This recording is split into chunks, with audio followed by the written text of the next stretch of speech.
Hello and welcome to my empire. I am your emperor, Mr. TotalPenguin. Welcome to another Five Nights at Freddy's theory video. Now I know my channel again is not focused on Five Nights at Freddy's, but I don't give a shit because the story behind this game is way too good to just ignore and brush off my shoulder. So Scott Cotham has released this brand new teaser picture that everybody can check out. Now, I'm a tiny bit late to this. There's a guy called Smike. He's like the Five Nights at Freddy's go-to guy. He examined this picture himself, but I feel like he didn't break it down enough. Because if you look closely and you just really take your time and think about all these things, this picture obviously confirms Five Nights at Freddy's 3, but it also ties up a couple loose ends, but then again it breaks open a bunch of new theories that people can try to figure out. So here's the picture. It doesn't look like much. Well, it is a lot actually, but it's just a box under a spotlight with a big number 3 behind it.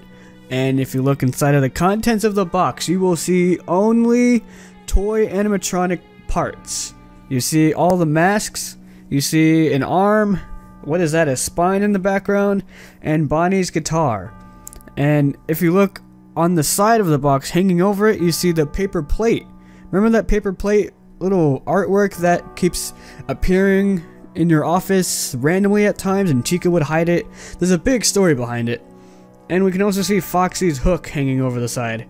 So this is definitely a box filled with all kinds of parts, and they're all toys. They're not the old ones. So this has led me to believe that Five Nights at Freddy's 3 is not going to be another prequel. It is not going to take place at Fredbear's Family Diner, but it is actually going to take place somewhere in the future. I don't know where exactly or how this is going to play out, but I'm super excited for it. This is what we can see so far. Let's break it down even more. Check this out. If you're using Google Chrome, I don't know if you can do this on Mozilla Firefox, but if you're using Google Chrome, right click and go to Inspect Element. This little menu is going to pop up, and if you look right here, the first thing highlighted you will see is the image. Right here, IMG means image. Scroll over and you see what can we use.jpg. What can we use.jpg in a box filled with all these animatronic parts? My god, this is just getting crazy. I don't know what the hell he's gonna do next. But we're going to talk about more about this, what can we use, later in the video, so stick around. Now that I've brightened up the picture, you can clearly see the paper plate artwork hanging over the box, which still is going to be in number 3. I don't know why. What is the deal with that paper plate artwork? It obviously means something. And right next to it, you can see Foxy's hook. Why is it in the box if the only thing the box contains is toy animatronic parts? And correct me if I'm wrong, but after looking at a lot of pictures of Mangle, which, in case you didn't know, Mangle is supposed to be a toy version of the classic Foxy. Mangle does not have a hook.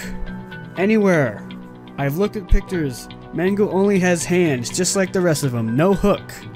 So, why is Foxy's hook the only classic animatronic part in that box? Are the old animatronics still a thing, or what? That's one big thing that I have on mind right now.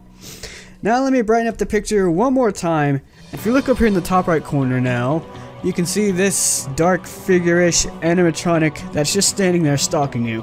This could be a brand new animatronic, this could be one of the old ones, because there's Foxy's hook. Maybe this is one of the old ones as well. I really have no idea. I mean, the facial, the helmet of the animatronic looks like it could belong to Bonnie, the old Bonnie, but it could also be Chica. But I don't know, because the head isn't round enough to be Chica. This could be a completely new animatronic altogether. Before I go, I want to point out something that Jacksepticeye actually pointed out first. I don't know where he got this from, but I think it's a pretty plausible thing. So, he tweeted something that there's going to be a Frankenstein-like animatronic in the 3rd game, which is why this box is here. Now, as I showed you earlier, the name of this picture is What Can We Use? Whatever Scott has up in mind, I think it's gonna work, because if this is what we think it is, if somewhere along the game of number 3 there's gonna be a big old animatronic with a bunch of different parts connected to it, like one big ass boss, that is going to be amazing. I cannot wait to see what Scott does with this game. So that wraps it up for this video. If you guys did enjoy and you want more Five Nights at Freddy's related videos, please leave a like down below. Leave a comment down below about your theories. Now that the tables have kind of turned, there's a lot more theories that just bursted open that we need to figure out. Thank you so much for watching, and until next time, stay frosty. Goodbye.